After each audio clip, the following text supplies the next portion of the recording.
Olá, bem-vindos de volta. Estamos aqui para continuar o nosso papo sobre um assunto bem sério, né?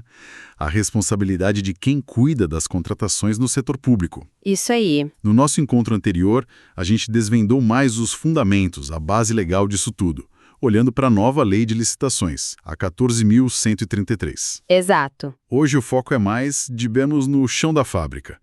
Vamos ver onde é que o caldo entorna, sabe? Onde as falhas acontecem mais e o que acontece depois, quais são as consequências, e elas podem ser bem sérias.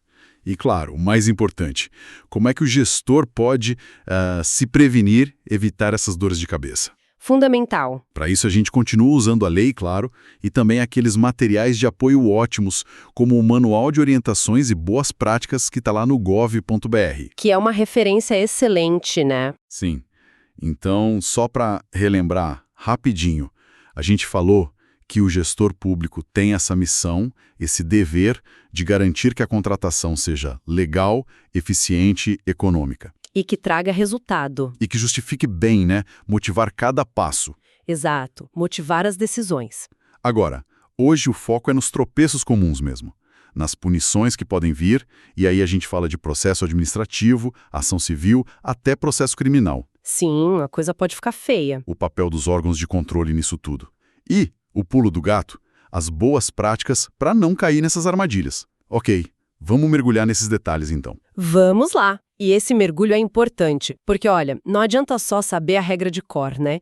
Tem que entender o porquê da regra, qual o impacto se você não seguir. Faz sentido. A Lei 14.133, ela tenta modernizar, dar mais agilidade, sim, mas ela deixa muito claro, a responsabilidade do gestor aumentou.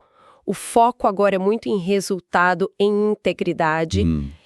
E o que eu acho central, assim, é essa conexão que a lei faz.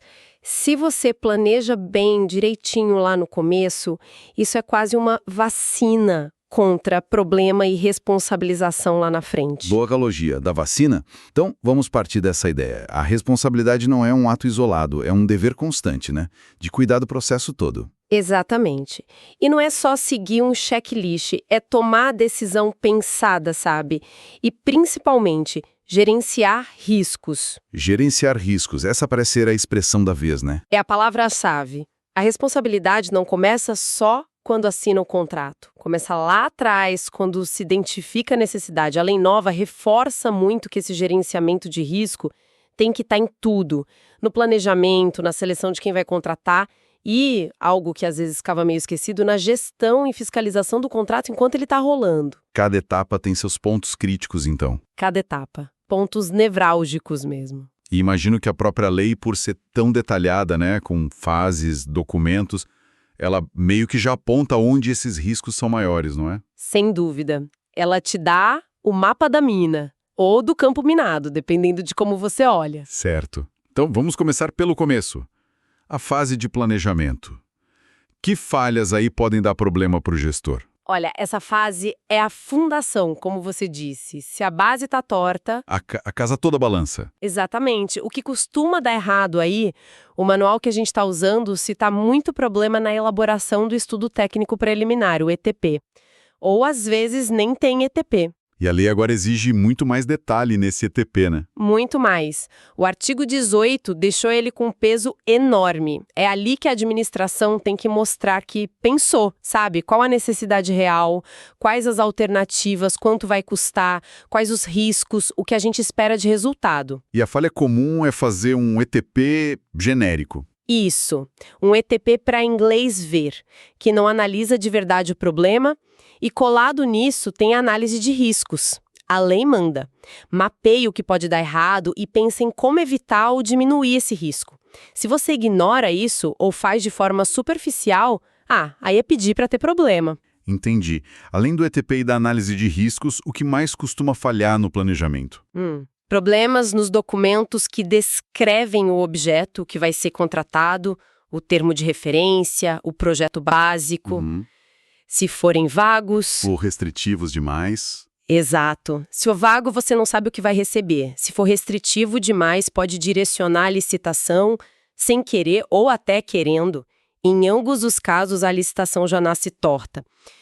Outra coisa, não justificar direito porque você decidiu parcelar o objeto ou porque decidiu não parcelar. Ah, tipo, dividir em lotes menores poderia aumentar a competição, é isso? Poderia. E a lei exige que se pense e se justifique isso. E um clássico, né? Erro na estimativa de preços. Pesquisar mal o mercado. Isso. Aí define um valor de referência que não tem nada a ver com a realidade, ou paga muito mais caro, gerando sobrepreço, ou o preço é tão baixo que a licitação dá deserta, ninguém aparece, ou pior, alguém ganha, mas não consegue entregar. E qual o efeito cascata disso tudo? Uma falha lá no planejamento. O efeito é direto. Um termo de referência ruim leva a contratar um serviço que não serve. Uma análise de riscos falha não prevê um problema na entrega que para um serviço público essencial lá na frente. Um erro no preço leva a contrato inexequível, a empresa abandona, fica o prejuízo. Ou seja, o erro no planejamento contamina tudo. Entendi. Planejamento é a base. Mas aí o processo avança. Chega na hora de escolher o fornecedor, a fase de seleção. Que armadilhas aparecem aí? Ah, aí também tem várias. O manual que a gente viu aponta, por exemplo, escolher a modalidade errada de licitação. Se é pregão, concorrência, isso faz diferença, né? Muita diferença. Cada modalidade tem suas regras, seus objetivos. Escolher errado pode invalidar o processo. Ou então errar nos critérios de julgamento. Vai ser só preço ou vai considerar a técnica também? Isso tem que estar muito claro e justificado. E a questão das exigências para participar, a habilitação. Outro ponto crítico. Se você exige coisas demais, muito específicas, sem necessidade real, você pode acabar restringindo a competição, talvez até direcionando para alguém. Por outro lado, se as exigências são muito frouxas, pode entrar a empresa sem capacidade nenhuma para executar o contrato. É um equilíbrio delicado. E a condução do processo em si? Prazos, publicidade. Isso também pega. Desrespeitar prazo legal, não publicar os atos corretamente no PNCP. Tudo isso pode gerar nulidade e responsabilização. E tem a questão das propostas inexequíveis. Assim, aquelas com preço muito, muito baixo. Isso sempre me parecia um desafio enorme na prática. Como é que o gestor sabe se o preço é baixo porque a empresa é eficiente ou se é baixo porque ela não vai entregar? Tem alguma fórmula? Fórmula mágica não tem, infelizmente. Mas a lei e a jurisprudência dão caminhos. O gestor não pode simplesmente por achar baixo sair desclassificando. Ele tem o dever de dar a chance para a empresa explicar. Explicar como chegou naquele preço. Exato. Pedir planilha de custo, documento que comprove que ela tem condição de cumprir o contrato naquele valor. A análise tem que ser técnica, bem fundamentada. Se o gestor desclassifica sem essa análise ou se ele aceita um preço que claramente não para em pé, aí sim ele pode ser responsabilizado. É uma linha tênue. Complicado mesmo. E ainda na seleção tem a famosa contratação direta, né? Dispensa, inexigibilidade. Isso sempre parece um terreno meio perigoso. É um terreno que exige, olha, cuidado redobrado. Contratação direta é exceção. A regra é licitar. Ponto. Mas tem situações que a lei permite, certo? Sim, a lei prevê hipóteses bem específicas. O problema é usar a dispensa ou a inexigibilidade fora dessas hipóteses. Ou então usar a hipótese certa, mas não instruir o processo direito. Faltar justificativa da escolha do fornecedor, faltar justificativa do preço. E aí, o risco é de direcionamento. É altíssimo. A lei pega muito pesado nisso. O artigo 73, por exemplo, que você mencionou, fala da responsabilidade solidária. Ah, sim. Explica isso de novo. O gestor e a empresa respondem juntos. Exatamente. Se ficar provado que houve um dano para o cofre público por causa de uma contratação direta irregular e que isso foi feito com dolo, com má-fé ou por um erro muito grosseiro, sabe? Inaceitável para um profissional, aí sim o agente público e a empresa contratada podem ser chamados a devolver o dinheiro juntos, solidariamente. Nossa, isso é forte.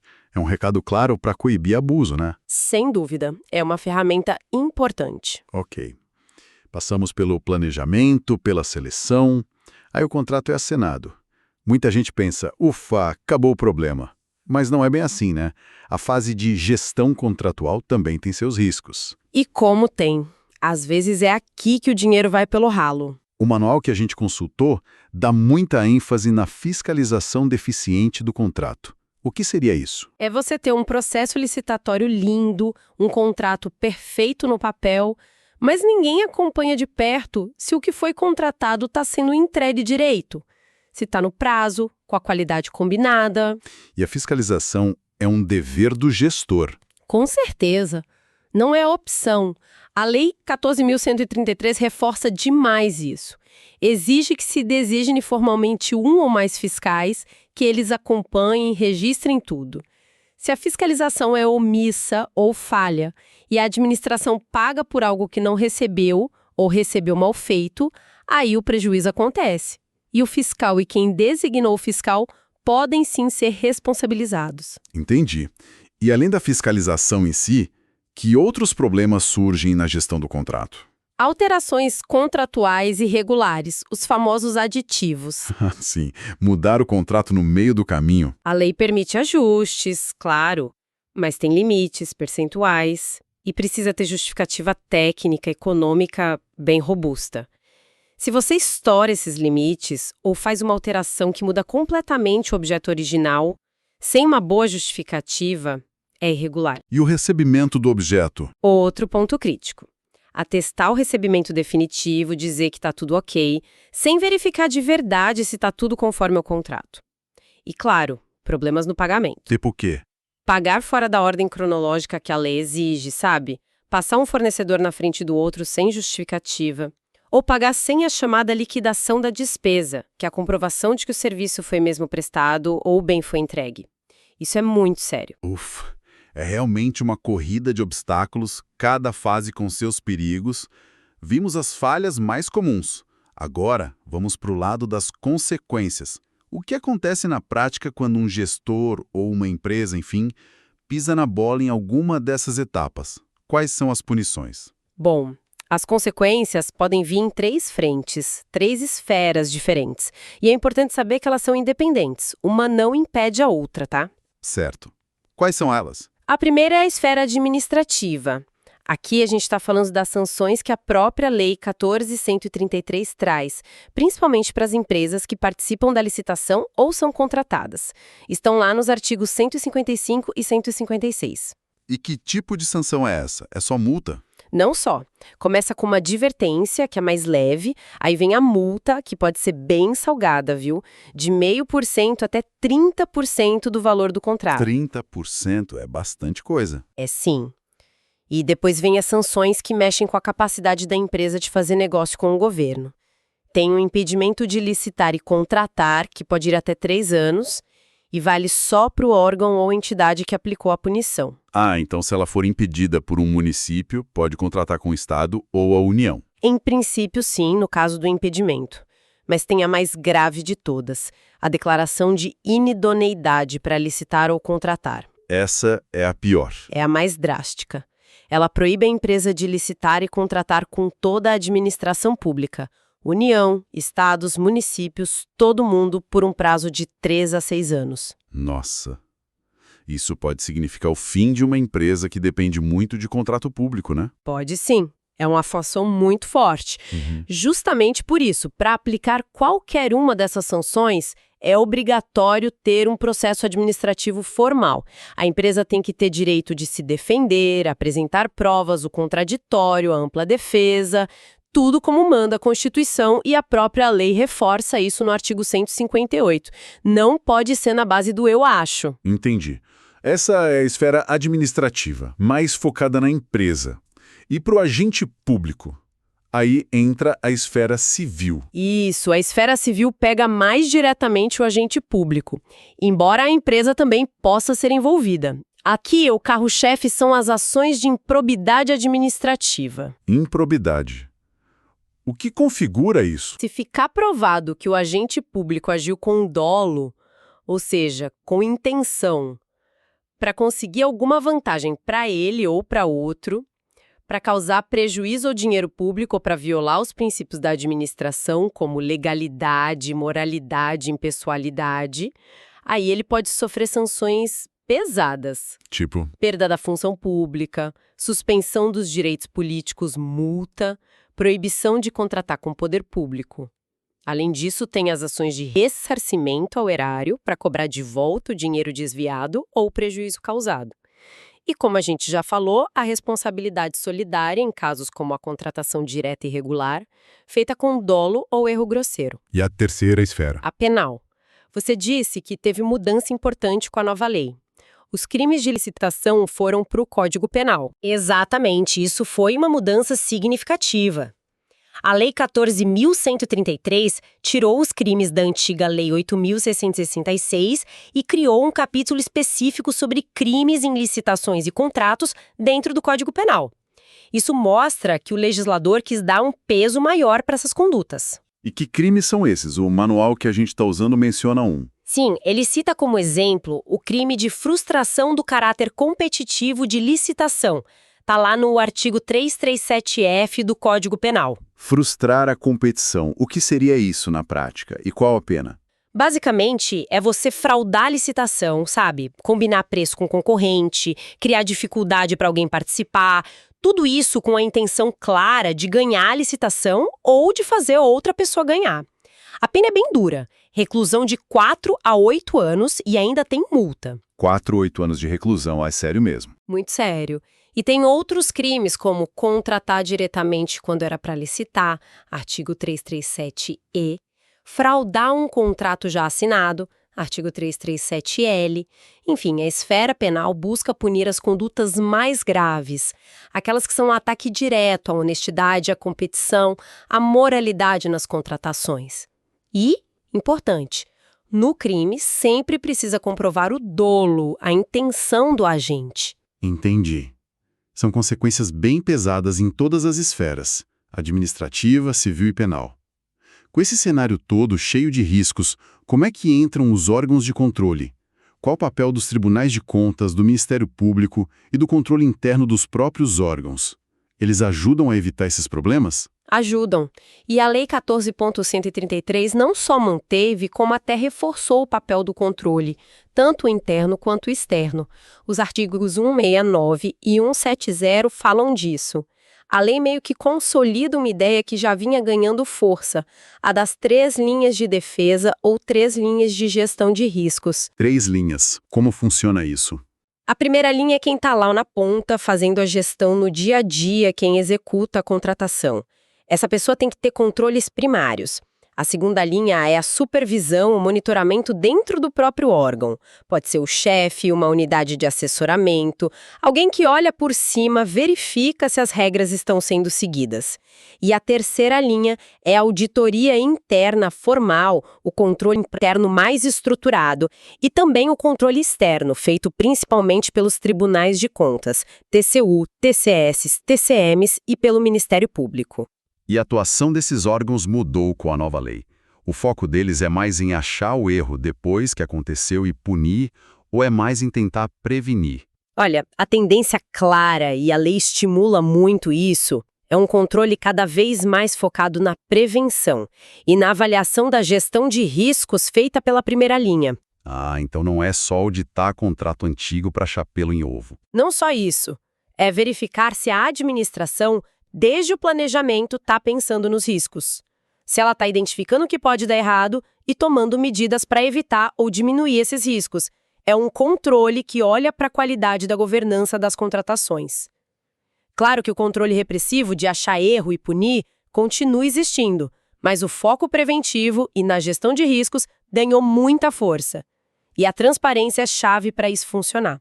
Como a transparência ajuda no controle? A grande estrela aqui é o Portal Nacional de Contratações Públicas, o PNCP.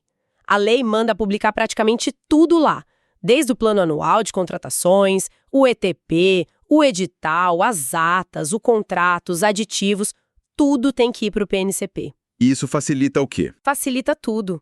Centraliza a informação, fica muito mais fácil para os órgãos de controle formais, TCU, CGU, MPs acompanharem e, talvez o mais importante, facilita o controle pela sociedade. Qualquer pessoa pode entrar lá e ver o que o governo está comprando, de quem, por quanto. Qualquer cidadão. Qualquer cidadão. O PNCP é uma ferramenta poderosa de controle social. A própria lei fala nesse papel da sociedade. E, claro, ter canais de denúncia que funcionem bem, que sejam seguros, também ajudam muito a trazer irregularidades à tona. Faz todo sentido.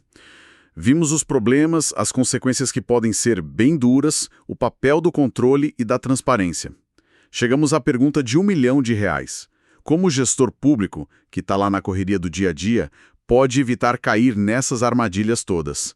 Quais são as boas práticas essenciais para prevenir esses riscos? Olha, as boas práticas são mesmo o melhor caminho, e o Manual de Orientações do Gov.br traz um cardápio bem completo delas. Tudo começa com uma boa governança e um bom planejamento estratégico. Governança. O que seria isso na prática? É ter regras claras de como as coisas funcionam, sabe? Quem decide o quê, quem é responsável por qual etapa, é ter instâncias para discutir e aprovar as contratações mais importantes e significa também alinhar as compras e contratos com o planejamento geral do órgão, especialmente com o Plano de Contratações Anual, PCA, que agora é obrigatório por lei, e também com outros planos como o de logística sustentável. Ok, governança e planejamento estratégico. E descendo para o nível da contratação em si, do processo. Aí a chave é um planejamento robusto da contratação lá na fase preparatória.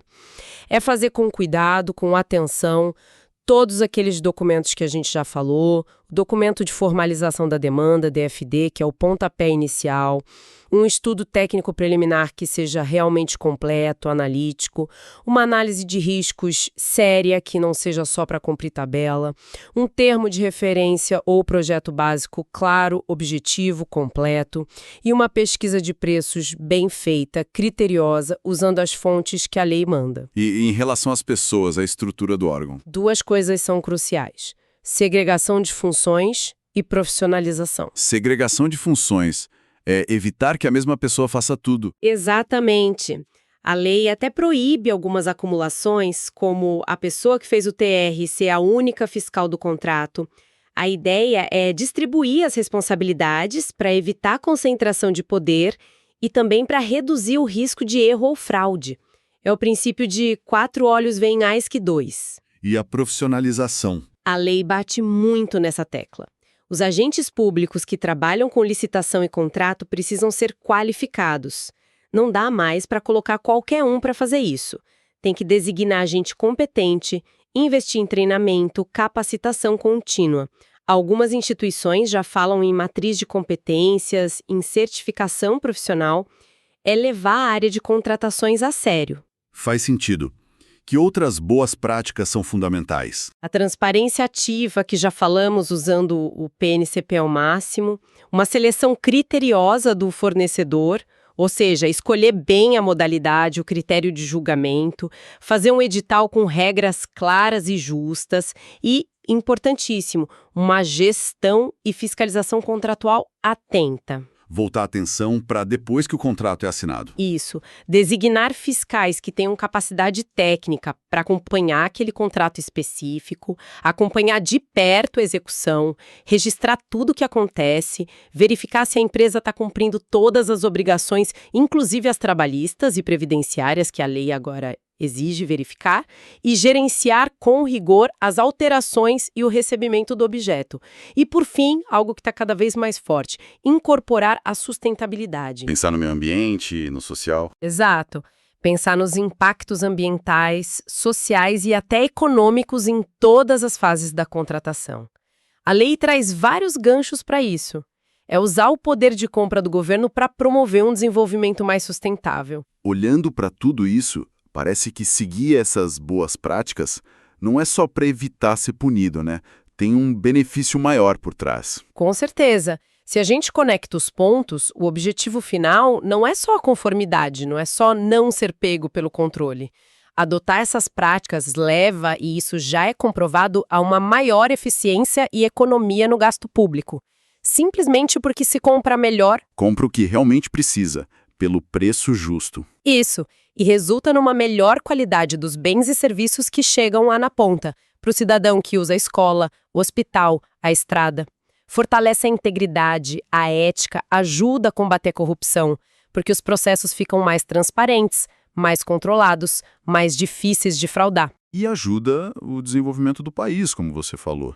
Ajuda a promover o desenvolvimento nacional sustentável, usando o dinheiro público para incentivar empresas que têm boas práticas ambientais, sociais, de governança. E, no fim das contas, tudo isso fortalece a gestão pública como um todo. Torna ela mais profissional, mais estratégica, mais responsável. É entender que contratar não é só um procedimento burocrático. É uma ferramenta poderosa de gestão e de política pública. Foi uma análise bem completa e muito esclarecedora, eu diria. A gente passou pelas etapas críticas da contratação, né? Desde o planejamento lá no início, vendo a importância do ETP, da análise de riscos. Fundamental. Passando pela seleção do fornecedor, com os cuidados na inexecuibilidade, na contratação direta, até chegar na gestão do contrato, na fiscalização. Vimos que as falhas podem gerar consequências bem sérias, né? Administrativa, civil e até penal, com crimes específicos lá no Código Penal agora. É um cenário complexo. Entendemos também o papel super importante do controle, tanto interno quanto externo, e como a transparência, principalmente com o PNCP, é uma aliada forte nisso. E, acho que mais prático, exploramos esse conjunto de boas práticas que a lei e os manuais recomendam para prevenir os riscos. Governança, planejamento bem feito, separar as funções, capacitar o pessoal, ser transparente, fiscalizar de perto e pensar na sustentabilidade. Deu para ver como cada pecinha desse quebra-cabeça é importante, né? É isso aí. A responsabilidade do gestor sempre existiu, claro, mas a Lei 14.133, ela detalha mais, ela instrumentaliza mais essa responsabilidade, ela exige mais do gestor. Por um lado, ela dá mais ferramentas, né? O PNCP, o ETP mais detalhado, o foco em gestão de riscos. Ferramentas para fazer certo. Exato. Mas, por outro lado, ela cobra mais diligência, mais profissionalismo. É um caminho que, na minha visão, busca dar mais segurança jurídica para quem age corretamente e, ao mesmo tempo, busca mais efetividade para a administração pública, com foco nos resultados que a sociedade espera. Mas não tem mágica, exige um esforço contínuo de adaptação, de aprendizado, de todo mundo que está envolvido nisso. Uma visão muito equilibrada e prática. Muito obrigado mesmo por nos guiar por esses caminhos aí tão importantes das contratações públicas. Eu que agradeço a oportunidade. E para a gente fechar, talvez deixar uma provocação no ar para quem nos ouve refletir. A nova lei colocou a gestão de riscos e a sustentabilidade de uma forma muito mais clara, mais forte, quase obrigatória no centro das contratações. A pergunta é, como será que a incorporação real disso, sabe, no dia a dia mesmo da administração, como isso pode transformar não só o jeito de contratar, mas a própria cultura da gestão pública no Brasil, pensando no longo prazo? Interessante. Será que a gente está realmente caminhando para uma administração que prioriza mais prevenir do que remediar? Que planeja melhor? Que usa seu poder de compra de forma mais estratégica, mais consciente dos impactos que causa? É algo para a gente ficar de olho nos próximos anos, né? Uma excelente reflexão para a gente terminar. Será que essa mudança de chave vai acontecer na prática? Fica aí a questão. Agradeço demais a quem nos acompanhou nesta análise aprofundada. Até a próxima.